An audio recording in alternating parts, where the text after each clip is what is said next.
Okay, we've come inside the Cathedral of St. Peter, which is what we call the cathedral here in Geneva. And we come in on the right-hand side, there's the Chapel of the Maccabees. Maccabees in Catholic terminology means the dead. This was a funerary chapel that was built originally to house the remains of a French princess. But as you can see, it's been restored now to the original colors and is now a very chic place to get married if you're part of the Geneva Protestant social circles, in case anyone's looking for a place to get married. The Reformers were shocked at the amount of money the Catholic Church was collecting really for salvation. Erasmus, who was a devout Catholic himself, went to visit the Pope in Avignon, and he was one of the critics of much of what the Church did. And as he walked in to visit the Pope, the Pope was sitting behind a table that was piled high with gold and silver coins. And the Pope was embarrassed because he knew what Erasmus thought about this kind of thing. And he said, well, I guess the Church can no longer say, silver and gold have I none. And Erasmus said, yes, and the Church can no longer say either, rise up and walk. Because the Catholic Church had lost its spiritual authority because of corruption. They spend enormous amounts of money on the churches and on the decorative stuff in the churches. All kinds of gold, silver, and precious stones. And the Reformers thought this was really wrong. And as I mentioned last night, they also thought that some of what was going on was literally idol worship. So they smashed most of the statues. They broke out the stained glass windows, so the art historians hate them. But for them, it was part of their spiritual warfare. They could not leave these things in place. So it wasn't until the end of the 19th century that Swiss Protestant churches started putting stained glass back into the windows. Let's say a little bit more about the Catholic Church. It really was very corrupt at that time. And let me say again, I am not anti-Catholic. But at the time, many of the priests could not read. So how could they instruct anyone else? They had no idea what the Bible said. In many European towns, the way to get the job of priest, which was a good paying job, got free housing and everything, was that you had to be the one to tell the mayor of the city that the old priest had died. So you had scenes where several guys would be standing around the bed of the dying priest, waiting for him to breathe his last, and then there'd be a foot race to the mayor's house, so you could be the first one to tell the mayor that the priest had died. The parishes, especially at the upper levels, brought in a lot of money. So those parishes went to families with political connections. So all the bishops were from noble families, and they got the money through politics or for financial reasons. And for all these reasons, the Reformers really wanted to change everything. They wanted to get back to a simple lifestyle and the radical gospel as presented in the New Testament.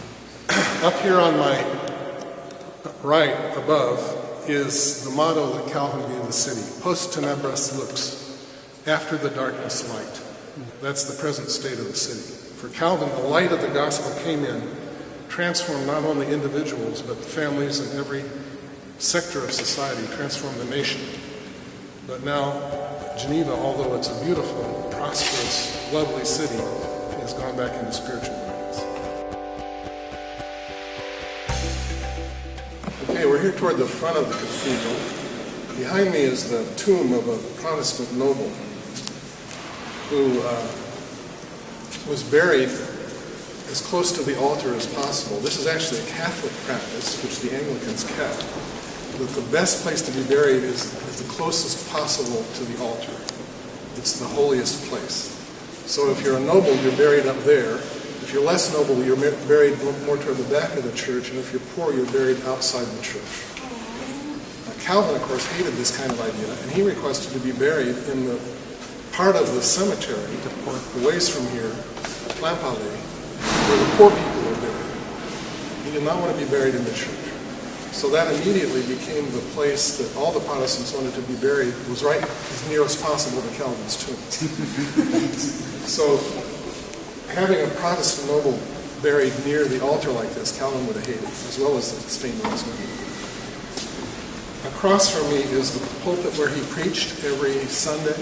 The reason they have a little roof over the pulpit is not to keep the rain off, although the roof did certainly leak at times. But it's because a cathedral, as I said, is not really made for speaking, it's made for worship. So in order for your voice to travel and for people to hear it, it has to be, the sound waves always rise. So if you're speaking without one of these things in a cathedral, no one can hear you. So this is called in French an abat-voix. It literally knocks down your voice. It knocks the sound waves down so people have a chance of hearing you. Back behind the pulpit is Calvin's chair. And I think it's really Calvin's chair. What they do confirm is it is definitely a 16th century chair. The tradition here, which is unbroken, is that he did sit in that chair, and I believe it is his. What is behind me is what's called the stalls. Every cathedral had a group of canons, a special class of priests who took care of it. It was a small community, usually at 30 or so, sometimes less. And the cathedral was never a parish church. It was used for state occasions and, of course, the daily Mass. And these guys had their own seats. This example is fascinating because the seats actually are folded up. And there's a little figure under each of them. They're made this way because a lot of times the canons were older men, and in the part of the service where they had to stand, they could actually lean up against the back of their seat when it was up. So it looked like they were standing, but they're actually leaning. But there's a different figure for each one. There are flowers, animals, birds, humans, angels. It's very richly decorated. Up above, you traditionally have the 11 apostles of Catholic theology. The one in Lausanne is much more finely carved. It's around in the chapel to the left when you enter the Lausanne Cathedral. I encourage you to check that one out. I found out in France how you do this, so I'm going to pass this along. If you want to make something out of wood that's going to glorify God for centuries, you take a wood that's hard to start with, like oak, is the wood we use north of the Alps, and you soak it in salt water until it becomes as hard as cast iron. There are only two catches to this whole procedure. One is that you have to soak it for 100 years. So you have to believe that in your community there will be someone who will be faithful to keep that saltwater bath filled up for 100 years. Because if it ever evaporates, then the wood cracks and your project is over with. You also have to believe that in your community there will be an artist after 100 years, 3 generations later, who will have the talent to carve something this fine and this detailed. The Catholic Church has learned more about continuity than we have ever imagined. It is the oldest continuous institution on earth, 2,000 years old. In 2015, the church at the other end of the lake is celebrating the fact that they have an unbroken chain of daily worship for 1,500 years.